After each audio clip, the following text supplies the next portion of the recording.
Earlier this week, as a part of Morph Madness, Battle for the Grid developers Enway held a livestream where they showed off some gameplay for the upcoming fighting game, as well as introducing a character poll that revealed some brand new fighters.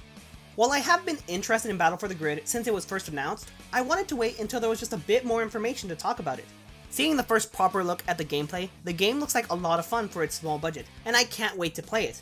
The one thing left to wonder about though is the roster. When first announced, the website displayed a total of 15 empty roster slots. Of these slots, through official confirmation and the character poll, we currently know 9 characters.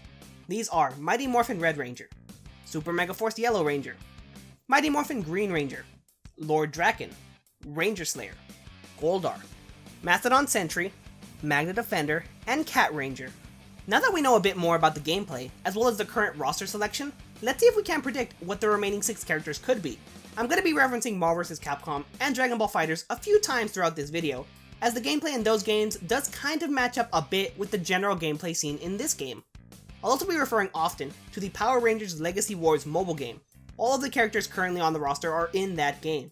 And while this game is being made from the ground up, they seem to be using somewhat similar models to Legacy Wars. I don't think it's unreasonable to say that having a model in Legacy Wars increases your chances of getting in here, and not having a model decreases your chances. My logic behind this is that having a Legacy Wars model means there's already a base groundwork set up, rather than having to start with nothing. It creates less work for the character models and allows more time to be put into developing the gameplay. Now then, first let's go through each season and see which possible Rangers or villains could be included. Starting off with Mighty Morphin Power Rangers, we already have red and green in the game. We technically also have pink and black if you count Ranger Slayer and Mastodon Sentry. I personally don't see any more Mighty Morphin Power Rangers being added. It makes a lot of sense from a business perspective to have the most representatives come from the first and most iconic season. At the same time though, it does seem as though the roster is going to have some diversity in the seasons it represents, and thus I don't see any more Mighty Morphin Power Rangers being added. If they do add more, the most likely candidate is the White Ranger. It's another Tommy, but it's got popularity to back it up. Ninjor also has a small possibility of being added, because he could make for an interesting non-Ranger fighter. The Alien Rangers don't stick out to me too much. They're kinda forgettable, so I don't see them being added. As for villains, we currently have Goldar in the game. I don't see them adding any more villains from Mighty Morphin Power Rangers, but if they do, the best bet would be on Lord Zed by far. Next is Power Rangers Zeo, and I honestly don't see them adding anyone from Zeo. In Power Rangers Legacy Wars, the only Zeo Rangers currently available are Zeo Ranger 1 Pink and Gold Zeo Ranger. Since Jason is already in the game as Mighty Morphin Power Ranger Red, I don't think they'd add him as Gold Zeo as well. As for Pink Zeo, I don't really see her being added, especially compared to other possible Pink Rangers. Regarding villains, the Machine King and the Machine Empire are honestly really forgettable villains, so I don't think anyone would mind if they were passed over in favor of other villains. Zeo doesn't have any good reps in my opinion, so I think it's fine to skip it over. Following Zeo is Turbo, where once again, I don't see too many characters being possible. The Phantom Ranger is one possibility, and maybe the Blue Centurion could work as a joke character. Not having a Legacy War model does lower the chance for Blue Centurion a lot, so I think Phantom Ranger is really the only option left. The core Rangers don't stick out to me too much here, so that's why none of them are being added. There aren't any models for the core Turbo Rangers either, so that makes them even less likely. As for villains, Divatox and Elgar don't seem to have that much of a chance of being added. No models, and not that memorable overall. Turbo also seems to be skipping out. In space is where things really start to get interesting. Andros is a popular Red Ranger, TJ is a popular Blue Ranger, and Zane is a popular 6th Ranger. Each of them also has a model in Legacy Wars. Any one of these Rangers could honestly make it in no problem. Andros is a starting character in the current Beyond the Grid story arc, so that helps out his chances quite a lot. The In-Space Rangers could make for a good balance of projectiles and melee attacks, seeing as how each Ranger has their own power weapon, along with an Astro Blaster. As for the villains, they have so much potential here. Astronema is a fan favorite villain, and even though she doesn't have a Legacy War model, I can see her popularity helping to negate that just slightly. Ecliptor could also be an interesting character, specializing in melee combat with mine and projectiles, and being a heavy character with armor on a lot of his moves. I'd imagine Ecliptor could play something similar to Broly from Dragon Ball FighterZ. Ecliptor unfortunately doesn't have a Legacy War model, so that does lower his chances a bit, especially compared to the other in-space villain, the Psycho Rangers. Currently, only Psycho Red has a model in Legacy Wars, but making other Psycho Ranger models is as simple as recoloring the Red model. Personally, I would love it if the Red Cycle Ranger was the main fighter and he played something similar to Captain Ginyu in Dragon Ball FighterZ, where he calls in other Cycle Rangers for minor assists. If handled well, this could make the Cycle Rangers very diverse characters. The Cycle Rangers worked best as a team, so in my opinion, having them together as a single character fits them perfectly. Of course, if only a single Cycle Ranger is chosen, I hope the option to pick what color cycle you want is at least available to players. Moving on to Lost Galaxy, we already have the Magna Defender in the game, and I don't really think any of the core Rangers are too likely. Pink Ranger could be chosen, whether it be Kendrix or Corone, since she has a model in Legacy Wars, and Corone is a popular Pink Ranger due to her past as Astronema. While Lost Galaxy Pink is a possible option, I don't see it being that likely overall, due to once again there being other, better Pink Rangers. With our villains, Trakina does have a model in Legacy Wars, but I don't see her being that possible as an addition. I think she just isn't popular enough compared to other possible villains, and thus doesn't have as high of a chance. Magna Defender is looking to be the only Lost Galaxy rep here. Lightspeed Rescue is a season that I think has a lot of potential. Seeing as how the Rescue Blasters are a lot smaller and more compact compared to other Ranger weapons, I can see the Lightspeed Rescue Rangers having the potential to be great zoning characters with small but fast projectiles. While I really like this idea, the Titanium Ranger Ryan is currently the only Lightspeed Rescue Ranger to be in Legacy Wars. The Titanium Ranger would be a great choice, seeing as how he's a Power Rangers exclusive character, and I feel it would be just a bit wrong to not have him included given the opportunity. I don't see any of the villains having that much potential here. Not only do none of them have a model in Legacy Wars, but I don't really see how any of them could play. I suppose Diabolico could be a heavy character, but beyond that, I don't see too much potential for any of the demons. Even without my own personal bias for Time Force, I think that this season has a lot of potential, and was one of these seasons with the most potential. It's a fan favorite season with a lot of great characters. Jen and Wes both have models in Legacy Wars, so they already have an advantage beyond their popularity. Eric the Quantum Ranger is another fan favorite character, and while he doesn't have a model, I don't think it would be that difficult to alter Wes's model to fit him. Any one of these three Rangers could be added. If I had to pick one of the three, I think Jen is the most likely, given her prominent role in Shattered Grid, which the game seems to be focusing on. With Time Force villains, I would love to see Rancic in the game. He would likely be one of the best melee fighters, seeing as how his sword skills are unmatched in Time Force. Rancic doesn't have a model in Legacy Wars because he somehow hasn't been added yet, making it unfortunately an unlikely pick. Still though, Rancic does have a lot of popularity behind him, so that could help him out despite not having a model. Wild Force is another season I see that has a lot of potential. Since each ranger has their own animal theme, that animal could be incorporated into their combat, making for some unique gameplay. It'd be interesting melee combat that is more than just standard sword fighting. The big problem with Wild Force is that currently only the Black Ranger, Danny Delgado, is in Legacy Wars. Danny could be an interesting character, due to his bolt strength and speed. As for the villains of Wild Force, while Toxica could make for an interesting zoning character with her magic staff, she isn't too likely due to not being in Legacy Wars. It's an interesting idea, just not something I can see happening. Zenaku recently got added, and I think he has potential to be a decent heavy character, but I don't have too many more ideas for him beyond that. Ninja Storm can essentially be skipped because they don't have any characters in Legacy Wars. The only ranger I can see being possible despite not having a Legacy War model would be Cameron, since he plays a role in the Beyond the Grid story arc. An interesting, but extremely unlikely idea I did have was to have Mara and Capri as a joke tag character. You would control one while the other would be an assist. They would be a joke character, meaning their attacks would be weak overall, and they'd be very frail. While I still like this idea, it's very unlikely to happen, and I'm not counting on it. Dino Thunder offers us a lot of possibility. A fan favorite season, there's definitely demand for these characters to be added. Currently, Trent and Tommy both have models in Legacy Wars.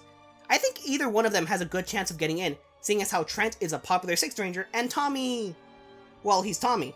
Tommy admittedly has a lower chance since he's already in the game as MMPR Green and as Lord Dragon.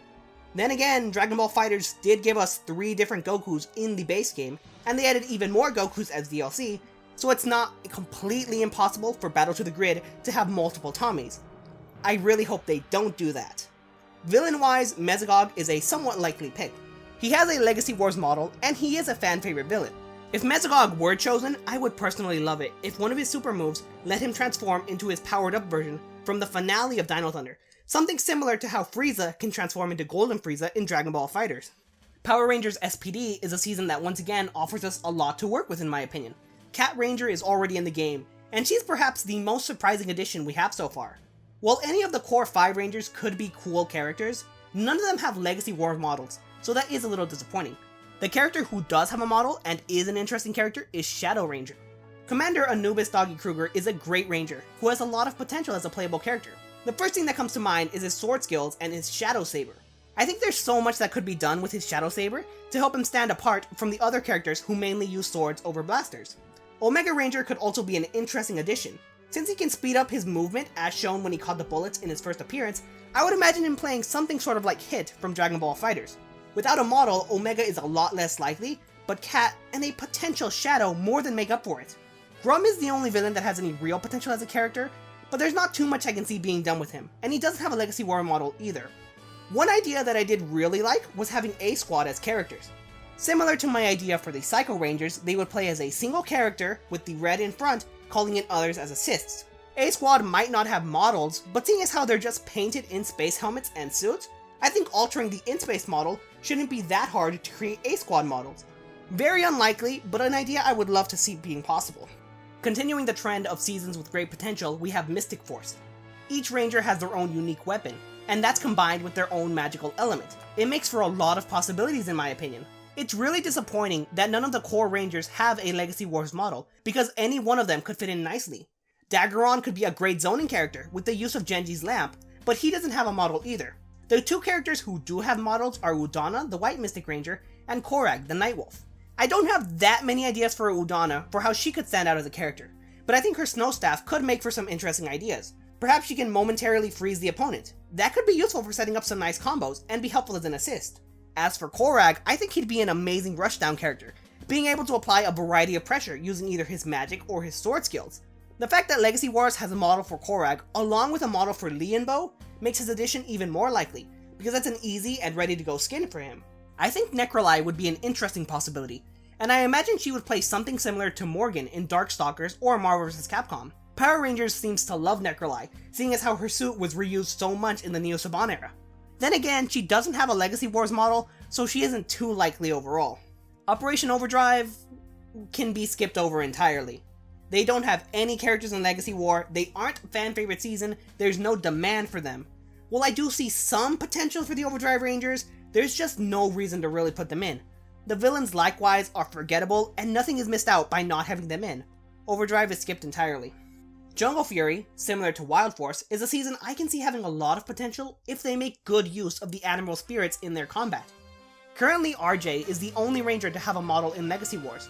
The main villain of Jungle Fury, Jared, better known as Dai Shi, also has a model in Legacy Wars. I think Dai Shi could be a good character to add, seeing as how Jared's lion spirit, mixed with the power of Dai Shi, could lead to some interesting combo potential. There's not too much more for me to say about Jungle Fury, but I definitely think the potential is there if they were to use it. Power Rangers RPM I think could have some of the best gameplay design for one simple reason. The tires that the Rangers have on their suits are often used as melee attacks, and I think that would be so cool to see translated into gameplay. Once again though, it seems that isn't too likely, because RPM has very few Rangers in Legacy Wars. Currently, Silver Ranger Gemma is the only RPM Ranger in the game. If Gemma were to be added into Battle for the Grid, I think it's only fitting that she have Gem as an assist character, similar to Android 18 and Android 17 in Dragon Ball FighterZ. Since Gem and Gemma are often seen as a single character because of their unique combined personalities, I think that could be reflected greatly in the gameplay, having them be a tag character. For villains, Venjix doesn't have that much potential in my opinion, so we can move into the Neo Saban era now. Starting off for the Neo Saban era is Power Rangers Samurai / Super Samurai. The core Rangers each have their own symbol power, and that could be used to help them stand out as characters if they were to be added. A lot of interesting gameplay could be done with that. Without Legacy Wars models though, that isn't too likely to happen. Fortunately, the two best Rangers of the season, Antonio and Lauren, do have Legacy Wars skins. Either one of them could make a good character to be added. I think Lauren has a slight edge over Antonio given her popularity and the demand to see more of her. She could use fire symbol power as a projectile, mixed in with sword melee combat. As for Antonio, I think he could be a very fast character, using swift attacks with his Barracuda blade. In my mind, I can imagine Antonio having a very similar playstyle to Strider in Marvel vs. Capcom. As for samurai villains with a decent possibility of being included, there's Master Xandred. He's in Legacy Wars, and he makes a perfect candidate to be a heavy character. Along with Master Xandred, I think Decker could be a really good character addition, with some nice possibilities in sword combat. His lack of a Legacy Wars model is a hindrance, but I think the potential is there if they use it. Gia is already representing Super Megaforce, so I don't see anybody else being added in for Megaforce or Super Megaforce.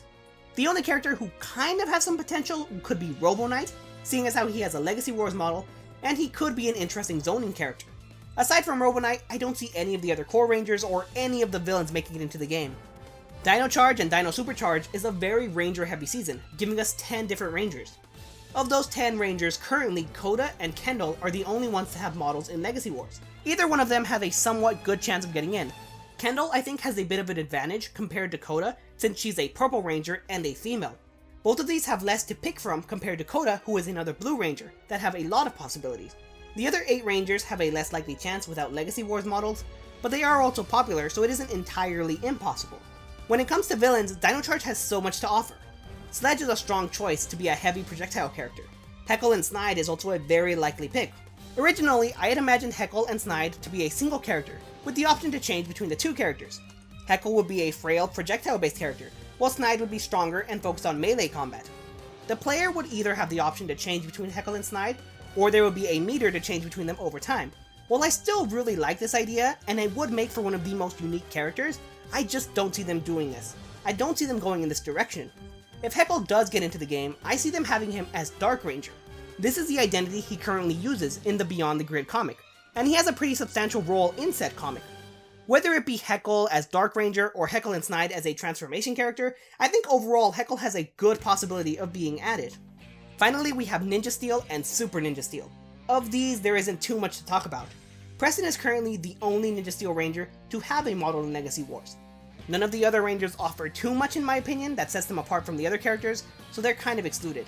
The villains don't really seem to have too much potential either, so I don't think any of them have a chance of getting in.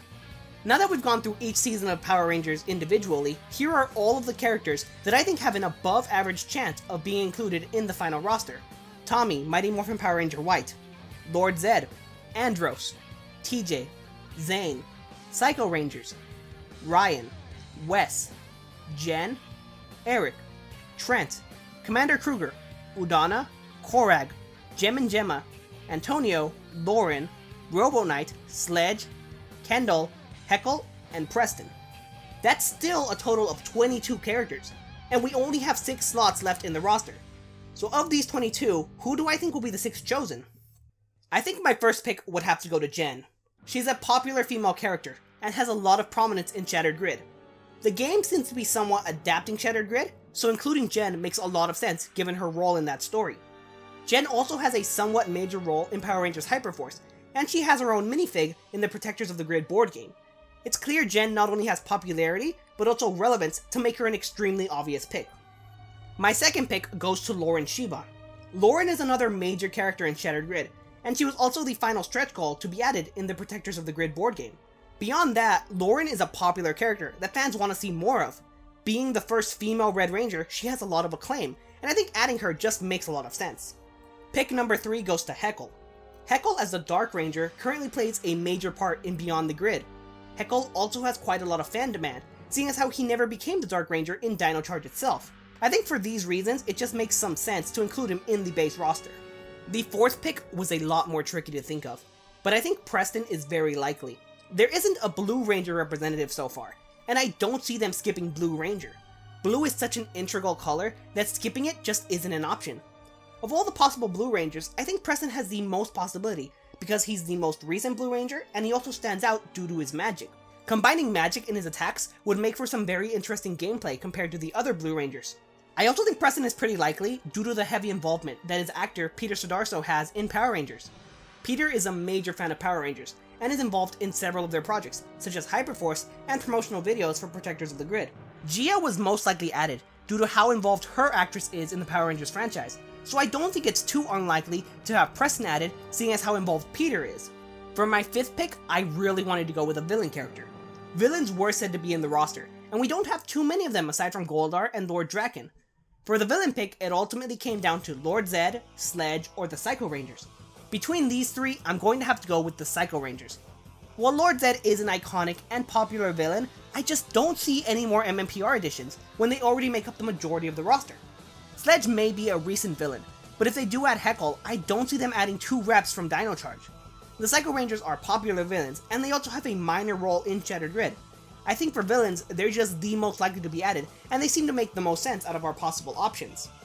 The sixth and final spot was definitely the hardest to pick, and honestly, I'm not too sure about what I chose. Some characters that got heavy consideration include Trent, Ryan, Andros, Gem and Gemma, Udana, Antonio, and Robo Knight. In the end, however, I decided to give the final spot to Korag. I think he makes the most sense because he's a popular character, he has a minor role in Shattered Grid, he's a villain character, he's technically a purple ranger, adding more color diversity, he has a Lianbo model for easy alternate skins, he has potential for a great and varied moveset, he has a cool design, and he's from a season without a rep yet. I'm not entirely sure about Korag, but he just seems to make the most sense, so that's what I'm going with. Thus, with these 6 picks, our final roster would be MMPR Red, Super Megaforce Yellow, MMPR Green, Lord Draken, Ranger Slayer, Goldar, Mastodon Sentry, Magna Defender, Cat Ranger, Pink Time Force Ranger, Red Samurai Ranger, Dark Ranger, Blue Ninja Steel Ranger, Psycho Ranger, and Korag the Nightwolf. If this were to be the final roster, I would be quite satisfied with it. There's a decent variety among seasons and eras of Power Ranger. There's a variety of colors being represented among the Rangers, and I'm honestly fine without a silver or a gold rep, because those are relatively new colors overall, and they're not really long-time staples of the franchise. There's a good number of villains to play as, and there's a good number of females to pick from, something that many fighting games these days are lacking in. From a business perspective, there's a good amount of popular character, while also including characters to promote the current storyline. Overall, I think this is a really solid roster. There are 3 DLC characters being added if you purchase the deluxe edition of the game. Personally, I think it makes the most sense for the DLC characters to be someone from the 2017 movie, someone from Hyperforce, and someone from Beast Morphers. I think the most likely candidates would be 2017 Rita Repulsa, Hyperforce Yellow, and Beast Morpher Red. Of course, if the DLC is more characters from mainstream Power Rangers, I can expect any of the 22 I listed as having an above average probability of being included. What ideas do you have for the remaining roster in Battle for the Grid? Are there any characters you personally want to see in the game? What do you think of my roster prediction? I would love to know your thoughts and opinions, so let me know. I hope you all enjoyed, and I'll see you all next time.